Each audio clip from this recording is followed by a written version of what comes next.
ወደፊት ግን በራይድ ስራ በትራንስፖርት ስራ የሚተዳደሩ ሹፌሮች ምናምን በቃ ምን እንደሚውጣቸው አላውቅም። በተለይ እንደ ኢትዮጵያ ሀገር ላይ ያሉ ሰዎች በሹፍርና ስራ ብዙ ቤተሰብ የሚያስተዳድሩ ሰዎች አሉና ዓለም ሌላ ሌቭል ላይ እየደረሰች ነው። እንግዲህ ከቅርብ ዓመታት ወዲህ ውጭ ዓለማት ላይ ሰው አልባ ታክሲዎች እንደተጀመረ ሰምታችኋል አይደለ? ያለ ሹፌር የሚንቀሳቀሱ እነ ቴስላ እንዲሁም የተለያዩ የመኪና ካምፓኒዎች ያመረቷቸው ሰው አልባ ታክሲዎች አሉና አሁን ደግሞ ጎግል ካምፓኒ ያመረተው መኪና በጣም የሚገርም ነው። ጭራሽ መሪ ሁሉ የሌለው ነው። ከዚህ በፊት ቴስላም ሆነ ሌላ ካምፓኒ ያመረታቸው መኪኖች መሪ ያላቸው በቃ ሹፌር ነው እንጂ የማይኖራቸው መሪው ራሱ የሚዞር ቦታ ላይ ራሱ በራሱ አውቶማቲካሊ ጥቅልል እያለ የዞረ ነው የሚወስደንና ያሁኑ መሪ የለው ምን የለው ማለት ነው። ፊትና ኋላው ራሱ አይታወቅም እና ጎግል ካምፓኒ ያመረተውን መኪና ከማሳየቴ በፊት ዩቲዩበሩ አቤል ብርሃኑ ታውቁታላችሁ አይደል? እሱ ለመጀመሪያ ጊዜ በቴስላ ሰው አልባ ታክሲ ሲሄድ የነበረውን ፊሊንግ ላሳያችሁና ዛሬ ላይም ሌላ ኢትዮጵያዊ ወንድማችን በዚህ ጎግል ካምፓኒ ባመረተው አዲሱ መኪና ሲሄድ አሳያችኋለሁ። መጀመሪያ ግን ከዚህ ቀደም የነበረውን ሰው አልባ ታክሲ አቤል ብርሃኑ ሲሄድበት እንመልከት። እየመጣ ነው ታዩታላችሁ። ቲክስ ዛሬ የሚገርም ከአይምሮ በላይ የሆነ ነገር ኤክስፒሪየንስ እናደርጋለን። እንግዲህ ደግሞ ባለሁት ጊዜ እንግዲህ ፊኒክስ አሪዞና ነው የምገኘው። በፊኒክስ አሪዞና እንግዲህ ከቅርብ ጊዜ ወዲህ የተጀመረው ድራይቨርለስ ታክሲ ነው። አሁን የሚመጣው መኪና ሹፌር የለውም። እሺት ገባ ሊቆም ነው። አሁን ምንድነው የማደርገው? ደርሻለሁ ልበለው። አለው ካልኩት ተከፈተልኝ። ከዛ Good evening, Avon. Start ride ልበለው መሰለኝ። Good evening አቤላ ለች ልክ ስገባ start ride አልኩት። Hello from Waymo. As we get going, just give us 1 minute to cover a few riding tips. Oh my god. Experience may feel futuristic. Like በጣም ነው ያስፈራው። ባታዩት ይሻላል። በቃ በሰው እየሄድኩ ነው ብላችሁ ራሳችሁን እንትን ብትሉት ይሻላል። I think ቤልት ማሰር አለብኝ። ደስ ይላል ግን ያስቃል። በተለይ ደግሞ ሰው ሲነዳ ሰው እንኳን ሲነዳ ግን ደግሞ እዚህ ጋር ሰው መኖሩ ምን ያክል በቃ ለኛ አይምሮአችን ለሚሰ እንጂ እንግዲህ ይሄ መኪና እኛ ከምናውቀው መኪና ልዩነቱ ሰው አለመኖሩ እንጂ መሪ ያለው ሁሉ ነገሩ እንደ ኖርማል መኪና ነው። አውቶማቲካሊ ራሱ መሪውን እየጠቀለለ ስለሚሄድ ምንም ላያሰጋን ይችላል። የሚዞር ቦታ ላይ ራሱ ያዞራል ብለን እናስባለን አይደል? ቢያንስ እንኳን ይሄኛው ይሻላል። አሁን ጎግል ካምፓኒ ያመጣው መኪና ደግሞ መሪ ሁሉ የለውም። ስለዚህ መኪናው እንዴት ነው የሚዞረው የሚለው ግራ ሊያጋባችሁ ይችላል። ግን ፈጥረውታል። እንግዲህ ሌሎች ዓለማት የት እንደደረሱ የሚያሳይ ቴክኖሎጂ ነው የተመረተውና አዲሱን መኪና ደግሞ እስኪ ላስመልክታችሁ።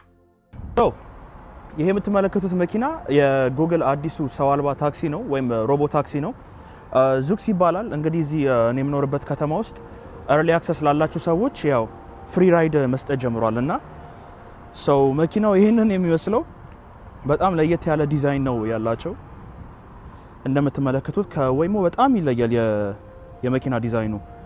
እስኪ ውስጥ እንግባና እንግዲህ ራይድ እንትኑም እንደይመስል ኤክስፒሪየንሱም እንደይመስል እናያለን።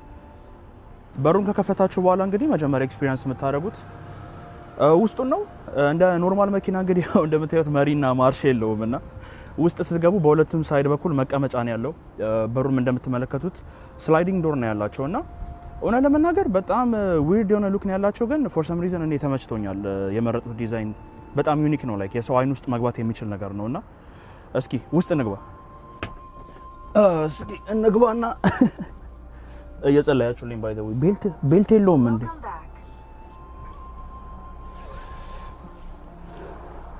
አረጋይሶች የሳይፋይ ሙቪ ውስጥ የገባው ነው የሚመስለው የምር። ሶ ቤልታችሁን ካሰራችሁ በኋላ ኦፕሽን አለ ክሎዝ ዶር የሚል እዚህ ጋር ስክሪን አለ አሳያችኋለሁ። ሶ በሩን እንዘጋለን ማለት ነው። ሌላ ምንድን ነው የሚነካከው? አሬ ምን ድምጽ ነው?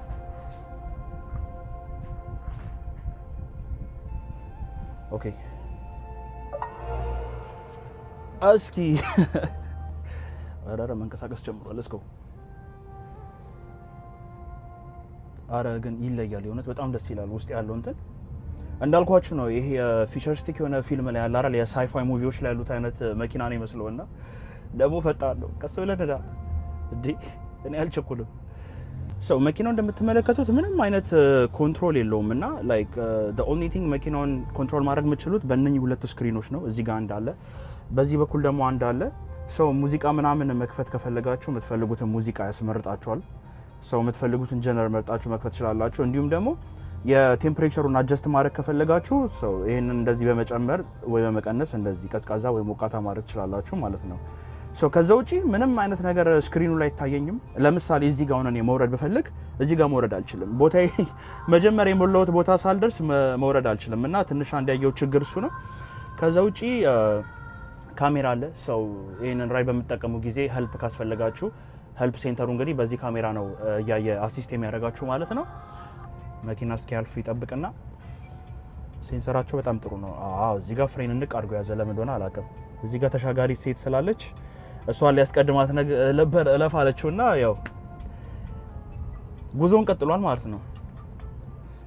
ያው እንግዲህ ደርሰናል። እንደምታዩት ቆሟል መኪናው። ሰው ልክ ስትደርሱ ኦፕን ዶር ብሎ ይመጣላችኋልና ኦፕን ዶር ትሉታላችሁ። ሰው እንወርዳለን። እንግዲህ ቦታችን ላይ ደርሰናል ማለት ነው። ይኸው አውርዶናል። ልክ እንዳወረዳችሁ መልሶ በሩን ይዘጋዋልና ሰው it was a smooth experience። በጣም አሪፍ ነበር። ጎማው ግን ምን ያህል ስማ that's crazy።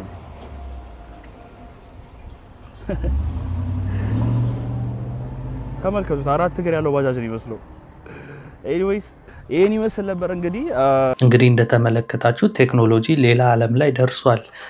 በፊት ላይ በፊልም ላይ በምናምን የምናያቸውን ነገሮች ወደ እውነታው ዓለም መጥተው ፕራክቲካሊ መስራት ጀምረዋል እና እንዲህ ያሉ ነገሮች ወደ ሀገራችንም በቅርቡ እንግዲህ መግባታቸው የማይቀር ነው። ኢትዮጵያ ከአፍሪካ አንደኛ የተባለውን ትልቅ የአርቲፊሻል ኢንተለጀንስ ካምፓኒ እያቋቋመች ነው፣ ተቋም ማለት ነው። ስለዚህ ይሄ የሰው ሰራሽ አስተውሎት ካምፓኒ በሚያልቅበት ሰዓት ላይ ደግሞ እንደዚህ ያሉ ቴክኖሎጂዎች ሮቦቲክ በሆነ መንገድ በአርቲፊሻል ኢንተለጀንስ እየተመሩ ስለሆነ የሚንቀሳቀሱት በቅርብ ዓመታት ውስጥ ወደ ኢትዮጵያ መምጣታቸው አይቀርም። ስለዚህ የዛኔ ደግሞ የራይድ ሹፌር ምናምን እንግዲህ ከትራንስፖርት ጋር በተያያዘ ገበያ ያላቸው ሰዎች እንግዲህ ሊጎዱ ይችላሉ፣ ወይም ምን ሊፈጠር እንደሚችል አላውቅም። በዛ ላይ ደግሞ እንግዲህ እኛ ሀገር ላይ ይሄ ነገር የሚሰራ ይመስላችኋል? በተለይ አፍሪካ ሀገራት ላይ፣ ውጭ ሀገራት ላይ እንኳን እንደዚህ አይነት መኪና ኖሮ አይደለም ኖርማል መኪኖች ህግን ጠብቀው በህግ አግባብ ነው የሚሄዱት።